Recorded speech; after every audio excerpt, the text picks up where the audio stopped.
always maintained isn't the never Trump move. I'll break it down into a couple of different area. Lagos has become one of the largest exporters of Pacific ivory in the world. Live in a third world nation where your votes will get stolen if you can vote there at all.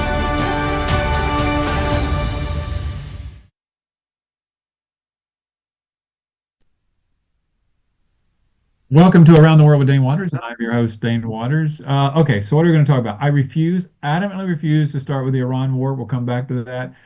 But in the monologue, the intro there talked about how I remind myself about ivory. Elephants really matter to me. Donald Trump, and I was hoping not even to start with Donald Trump, but Donald Trump has eased the restrictions and regulations on the hunting and the import of ivory again. It is outrageous. Nothing safe from Donald Trump, nothing at all. It's a crazy world. So what else is going on? Well, speaking of Donald Trump, the Iran war, which will be in the second half of the show, it's up and down. I'm still flabbergasted. By the way, once again, I have to say this. I was for regime change. I am for regime change. The Iranian regime needs to change. It needs to be greater democracy and more freedom of the people. Absolute, full stop. And I just can't understand how we have gotten so far from this unconditional surrender request or demand from the president to we're debating about opening up the Strait of Hormuz. So explain to me, please, world, if our military, which I love our military, I respect our military, if we spent $30 billion attacking Iran, why is it they still have so much power they can control the Strait of Hormuz? I don't understand it. I mean, how can we destroy them, as Donald Trump says, and they still control the Strait of Hormuz? I wish somebody would answer that question for me.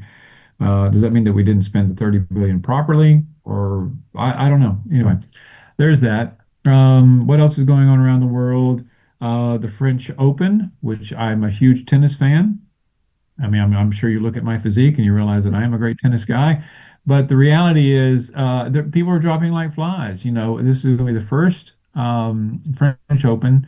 I can't remember how many years where the top seeds, both on the female side and the men's side, are not going to be there because the heat. You get Sinner out, Djokovic is out. Alvarez didn't play, and on the women's side, I mean, all the top seeds. But all that being said, there was a news report yesterday that Venus Williams is coming back to tennis. So we'll have to see how she comes back, and maybe she'll make a difference. Anyway, I'm just going to leave it at that because we have so much to talk about. Let's take a quick break from Around the World with Dane Waters, and we'll be back with our first guest. Thank you.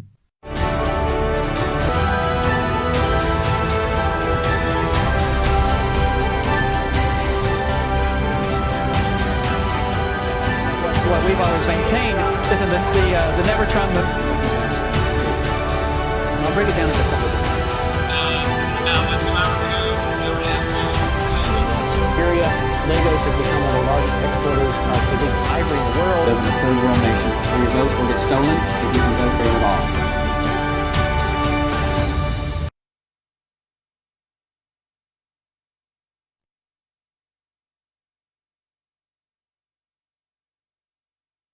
That's why. Welcome back to Around the World with Dane Waters. These quick breaks. Okay. We are honored to have with us Stephanie Barello. Hello, Stephanie. How are you? Hi, Dane. How are you doing? I'm great. Thanks for having me on. How can you be smiling? What time is it there? It's 2 o'clock in the morning? Yeah, it's 2 a.m. 2 a.m. and you're smiling. Well, more power to you. It's 9:07 here, and I'm not smiling. But anyway, thanks for being on the show, and thanks for getting it. You are I always say this, my favorite economist. And yes, I know more economists than just you, but you're my favorite economist. Okay, so let's just don't argue that point. So what I want to talk about today, I had a guest last week where we talked about the midterm elections and the political, opportunities for, can the Democrats take the House back and can they take the Senate back? And we got into this conversation about what can Republicans campaign on. Now, Republicans typically like to campaign on a strong economy. That's what they like to talk about. But let's just do a quick dive into what is the state of the U.S. economy right now. Awesome. Well, let's get to it, Dane. First of all, I just want to say, did you ever know that you'd be having an econ show of all things? I'm so happy to be here and to talk all things economics. And I actually looked it up. It was Well, one year. it makes me feel smart. it makes me feel smart because I don't know these things, and so the fact that an economist would actually be on the show with me, hey, it makes me feel honored and smart. So thank you. Oh, well, that's great. I did look it up too. It was 1 year ago. Tomorrow is the first time I got to chat with you about the economy on this show. So that's Wow, a happy very anniversary. exciting thing. Happy anniversary of Around the World with Dane Waters. Okay, so let's talk about what's going on with the economy right now. I don't remember when we last chatted, but I've got some lovely economic data to give you guys, and then we can talk about. I also dove a little bit into the research about whether the economy is influential or not when it comes to midterm elections. So we will talk about that and what the punchline is for that. So what's going on in the U.S. economy right now is that things aren't looking great. They're definitely precarious. So to set the scene, last year, over the whole entire year, only 181 jobs were added to the U.S. economy. To put that into context, Wow. that is the worst year of job growth uh, in a non-recessionary year since 2003. So it was not a great year in terms of jobs. And in terms of this year, monthly job growth has been kind of seesawing back and forth. We will get the latest numbers on Friday this week. The unemployment rate is largely stable at 4.3%. And some people may say, well, if job growth is weak, how come your rate isn't starting to, rise? And that's actually because the growth in the labor force and the labor force participation rate hasn't been that great. So the labor force participation rate is basically all people age 16 and over who aren't institutionalized and who aren't in the military. How many of them are participating in the labor force? And what's interesting is over the last couple of months, there's been this sudden little dive where fewer people are participating. And what's going on? And the explanation is, fewer young people are entering the labor force right now. They're hesitant. More older workers are retiring, perhaps ushered by AI. They're like, I'm done. I don't want to deal with this. And then also, the crackdown on immigration that has an impact on the labor force participation rate as well. So that has been an interesting point as well. I also wanted to tell you, Dane, I thought you might find this interesting. So the labor force participation rate in the United States, it's 61.8%. It's 67% for men, 57% for women. Guess what the labor force participation rate of women is in Iran? Oh, I don't know. 27%. 14%. Oh, wow. I mean, Wow. I don't know how much we should trust the statistics coming out of Iran, but I was pretty shocked. And also there may be a lot of people in the underground economy and that's not being captured. Yeah. But I thought that was a very stark comparison when we're looking at, the US versus the Iranian economy. So that's the jobs numbers right now. And then do you want me to dive into inflation? Because inflation is a very interesting story as well. Well, before we get to inflation, okay, so so what month are we in? We're in June. The midterm election was June, July, August, September, October, 5 months, basically 5 months. On this job market issue, I mean, we know that we talked last time. The last time we talked was after the war had started. We talked about the impact of fuel, whether it's airline fuel or whether it's gas, whether it's all these kind of things. And the question is, you know, what impact, okay, politically, let me just ask this blunt question. Do you think the Republicans can campaign on a strong economy under Donald Trump since Donald Trump has taken, um, has gone back to the presidency? Is that a campaign thing that the Republicans can claim? I don't, looking at the economic data, I don't think it's an honest claim, particularly. It's going to be really tough, especially when it comes to inflation, because the economy was a huge in the 2024 election. And that the economy was the top issue for so many voters. And they were remembering how bad inflation was during those years. And even though at that point, inflation was on its way downward, it was a very difficult thing for that was the sticking point, right? So like when you can compare and look and see what economic sentiment was from Gallup leading up to the 2024 election, and it was horrible. And right now, consumer sentiment is extreme low right now. So I think if the Republicans were to try to campaign off that, it's frankly pretty tone deaf, given what Americans are seeing. And Americans are very sensitive to, especially inflation. And also, it's not just okay. So perhaps for some Americans, like they can pay for it, they're okay. But even the perception or understanding about what's going on and seeing the headlines and the data, like that weighs on voters' minds as well. So it will be a very difficult thing for the Republicans this year to campaign on the economy. Okay, so I'm going to ask you first before we get into, I have a Trump versus Biden question for you, but simpleton for me, Alabama, inflation. Okay, we hear this phrase inflation all the time. Now, from a simpleton's viewpoint, inflation is where, let's say, your salary is $10 an hour, and a bag of sugar is $3 a bag. Inflation means that your salaries basically stay the same, but that $3 bag of sugar is now $4 bag of sugar or $5 bag of sugar. So the cost of the inflation is where goods are increasing in cost, but your wages are not. I mean, I don't know if those two actually compare, but inflation is where the cost of goods are increasing, correct? Right, yes, it costs more money to buy all the things that you normally do. And so economists will they'll track this basket of goods and see how the prices, change over. And then so separately from looking at like what you said, at what the price of goods and services are, is they will look and see are wages keeping pace with those price changes. And right now, inflation is ticking up. So the April, CPI is what is referred to from the government, the Consumer Price Index. Inflation is 3.8% for year over year, which is a lot higher than the Fed's 2% rate. And that's the highest it's been in a couple of years. And I also pulled the most recent data on real wage growth, and it is negative, meaning that wages are not keeping pace with inflation growth right now. Because if your earnings are keeping pace, whatever, like, it's hard for like loaning money, but if your wages are keeping pace, like that's all right. But that is not the story right now in the US economy.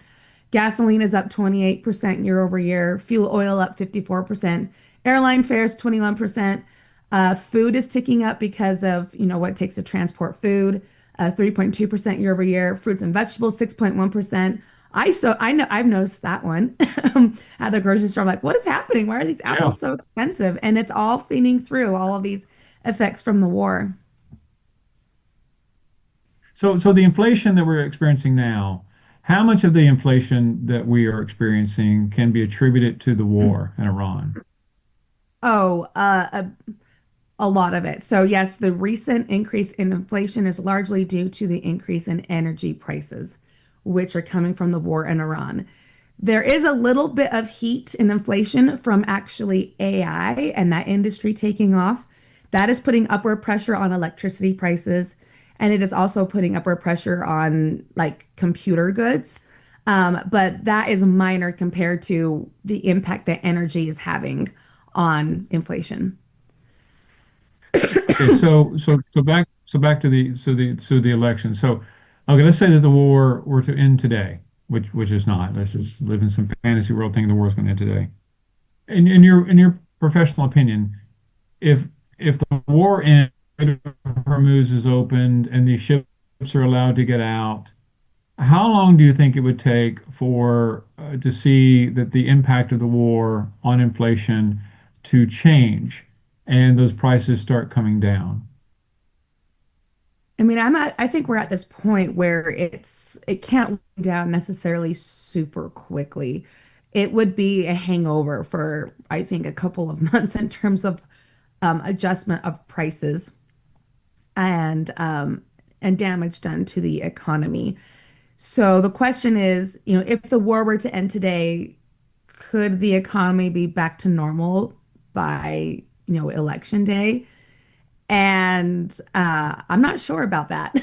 I honestly don't. And the longer this drags on, I think the longer the tail is on this in terms of the recovery for the economy. But I know economists have said, look, if things don't happen, in terms of bringing oil prices down, we're going to be start to, enter some not great territory in terms of the economy and the pressures it's putting on growth and jobs and inflation. And so if you compare the U.S. economy to the U.S. economy under Biden, is there a way to compare the two and like which is better, which is worse? Well, you can, yes. I'm not a huge fan of those arguments of doing that, mostly because I am not sure how much of the economy's control is under each person, right? Like how much was Biden personally responsible for what happened? And I think it's a lot easier to say that presidents can probably break the economy a lot better than they can actually boost it. But we are entering inflation territory that, not as high as what it was during the Biden administration, which was largely out of his control. But the inflation numbers are not doing great at this moment. So the Biden administration, that was hard because we were recovering from COVID. So it's very difficult given how bad that shock was and the restriction on supply and the huge surge in demand and the policies that the Federal Reserve did that expanded the money supply, which made each dollar worth less and inflation popped up. So it's really difficult to do, but I will say that the Republicans sure campaigned on that, and they made it a big deal, even though the economy was well on its way to recovery. Like it was recovering. It was actually incredible that we were able to wrangle inflation without causing a little baby recession, and so things were going well at the end. But the perception was that look at what has happened, to our economy but I think that will be, like I said, very difficult to do right now to have that same message. And so, it's the old in politics, we say, is your life as a voter, okay, when you go to the polls, is your life better off now than it was 2 years ago? I think that when voters go to the polls now, it'd be very difficult for them to say that economically my life is better than it was 2 years ago. Would you agree with Right. that? I would agree with that absolutely on multiple fronts. When it comes to these gas prices, weak job growth, all the economic uncertainty from the policy environment and tariffs, the shock to immigration, what's been going on with employment at the federal government level. Yeah, there's been lots of things going on that have created a lot of, and I think probably the number one thing I think is the economic uncertainty. I think what will probably really bother voters in addition to inflation. Yeah, because that economic uncertainty, like if you're a business owner, that economic uncertainty, or like even if you're an individual, I guess hoard money is not the right word, but you don't want to spend money because you don't know. Like if I spend, like I'm Right. not going to go out and buy this new freezer because I don't know what the economy is going to be like, or in a company say I'm not going to expand because I don't know what the economy is going to be like. So that economic uncertainty has a lot to do with the growth of the economy, right? Right, exactly. And a lot of these investment decisions, like they have to make how things are going to turn out or what demand is going to be or what the tariff environment is. It's very uncertain for them. Now, that being said, AI is doing well and it's its own beast right now. In terms of and it probably is the reason why the US economy is frankly doing as well as it is when it comes to looking at like real GDP right now. But that's one sector of the economy. There's a lot of others that aren't doing that aren't, you could say, just booming. Yeah, dealing specifically with the election, then I want to talk about AI. So listen, I'm a lifelong Republican. But I have several issues with my party, as they say. Not, one being where they're not really being the check and balance on the executive branch that they should be. But outside of that, I'm an economic conservative. I'm a social moderate and fiscal conservative. So, and then we look at. By the way, what is our current debt? Where is it now? It is around the size of the federal debt is the same size as the entire economy. So if everyone, it would take a whole year of everyone working in order to pay off the US federal debt. And it is creeping closer and closer every year to the record that was set in the aftermath of World War II. So this huge debt is coming and it's slowly rising in the face of, I mean, I guess we are in war right now, but we don't have troops on the ground. So yeah, it's coming upon us in a non-recessionary year yet, and not a major world war. So it's yeah, I think you're right. I mean, and that is an issue that frankly, I don't think anyone has been brave enough to tackle, and a potential opportunity is being missed. Well, so this is a total random question. If the American government, the U.S. government were to decide, hey, listen, we have just chosen that to reduce our debt. We're just not going to pay back the Chinese. We're not going to pay back the Japanese or the Germans. We're just going to default on all that debt and say, sorry, come try to take the White House to pay our debt. What would be the impact? I've always wanted this question. What's the impact if we just choose to say we are not paying our debt? What happens? Right. I think that would mean that you know, the US dollar would probably no longer be the, reserve currency of the world.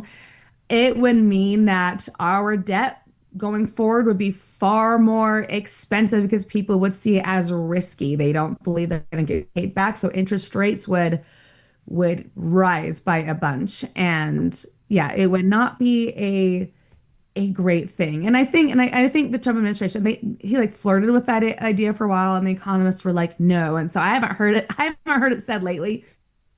Maybe he'll bring it up as another idea again, but hopefully that one will not come up. Well, he's notorious for not paying his own debts. I mean, when he was a builder in all these casinos, he would just bankrupt, and it's just one of those things that who knows what this president's going to do. Okay, let's talk about AI real quick.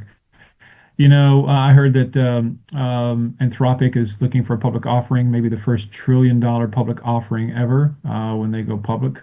AI is consuming the world. Even the Pope came out the other day and say AI is something we need to be afraid of, and I agree. I mean, you know, I ask AI, I use AI on some certain things, and it says it doesn't have any human emotions in. But when you ask AI, hey, what do you think about this? When you're asking it to think, and it responds and it gives you an opinion about if something's good or bad. I mean, you know what? How can you say that they're not, there's no human feelings involved? I don't know. Anyway, job market. You said a lot of people are resigning and leaving and quitting because of AI. Fewer Well, I don't know young. exactly the reasons, but I think we are seeing that older workers are now starting to retire. And it may be that they just feel like they're in okay space given enough year post COVID. They're like, my 401k is all right, I'm good. Or it could be that they're ready to leave because of all the changes that are happening in the economy right now. And they think it's time. So I actually haven't seen like the exact number of people that are leaving because of AI, but I think it's a very good explanation. No, I agree with you, and I think that a lot of well, honestly, if I'm a business owner, I can't remember what there was one business owner who said that basically I'm going to reduce my workforce because of AI. I mean, a lot of company owners have said that, but the reality is, if I own a company and a lot of the menial work that a lot of workers do can be done by AI, they really can, and so I think that for the job market globally. And I think even AI is going to be in manufacturing. I think AI, like AI is now being used to fight wars. I mean, AI is everywhere. So real quick, if you had to say in 5 years, where do you think the economy will be in relation to AI? What do you think? You always ask me the easiest questions, Dane. Because I know you can answer them. I know you I can. can't. Oh, I can answer them. It just might not be a good one. For 5K. So we'll look in 5 years from now and see what has actually happened. So I think there's going to be a whole bunch of change, and we don't fully comprehend what those changes are going to be. There are going to be a lot of jobs that will be lost because they've been automated away with AI. But I also think what will be interesting is we're going to see a whole bunch of new jobs and new things popping up because people have the create stuff at such a lower cost than what they had been able to earlier. Like even I've got these ideas and I'm like, oh, I have these ideas. Earlier it would have been so much work for me to get that going. Now I'm like, oh, I can just do that. So I think we're going to see a huge flood of all this new creativity, and it will be so interesting to see what we find out. I think we could have some incredible breakthroughs scientifically because now AI can help us crunch all this data and understand how the world works quicker. And so I don't know exactly where things are going to be, but I know jobs are going to be lost, but there's going to be some new ones as well. And we will see how much disruption this causes, like, and if people can pivot quickly enough to adapt to the new economic landscape. That's a very good answer because that's the reality. It is about adapting, and in every individual country. I mean, it's about how your workforce adapts. And I mean, listen, I mean, you look at companies like BlackBerry, for example, that had to control the market and they lost it. You look at Xerox, they had to control the market and they lost it. I mean, these companies, I mean, I have a bit of a feeling that there's a bit of a bubble with the AI. Hopefully it's not There like the is, internet yeah. bubble.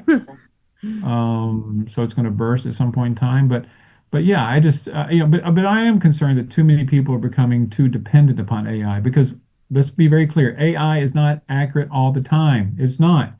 Yeah. Um, and a lot of people, because I actually get people sending me stuff sometimes that clearly was written by AI. I know it was written by AI because I see how it's just factually incorrect. So people out there, wake up! You're using AI. Make sure that you double check it as well. Mhm. I don't know. I mean, listen, the economy. You're in Utah, right? So how would you say honestly the economy is in Utah, for example? Little microcosm here. Right. I mean, it's Utah has a great economy. I mean, we have a growing population. People actually don't like the growth because it's putting upward pressure on housing prices. AI has been a really big hot topic here, and specifically data centers, because we're the desert here. These data centers use a whole bunch of water, and so this was I don't know if this has hit national media, but do you know the guy from Shark Tank, Kevin O'Leary? He's backing up the investment of a huge data center that's going to be like as big as Manhattan or bigger in northern Utah, like Wow. north of the Great Salt Lake. And the Great Salt Lake is drying up. And so people are losing their minds over this. So there's a lot of contention right now locally about AI, but otherwise the economy it's really doing great here. It's a good place to be economically, for sure. Well, when I move back to the States, maybe Utah is where I come. I'll Utah's come the babysit place. the kids. And maybe that's how I can get your husband to actually call me. I have to actually go knock on the door. Yes. Um, but anyway, listen, Stephanie, it's always a great pleasure. The economy is something that, as we talk about, there's all these big terms and then inflation and all this. At the end of the day, the economy it is the economy stupid. It really is. That is, understanding at the end of the day, whether you can put a roof over your head, table, and you can put gas in your car to get to work. Those are the issues that impact the voters. And I think that for the Republicans, they're going to have a very, very difficult time this November. I mean, they can talk about immigration all they want, but once again, if people are having a hard time feeding their families, it's a hard political environment to exist in. So, Right. Stephanie, always a pleasure. Happy anniversary again for the year being, Happy and anniversary. many more in the future. All So right. I'll talk to you soon. And let's take a quick break from Around the World with Dane Waters, and we'll be back with our next guest.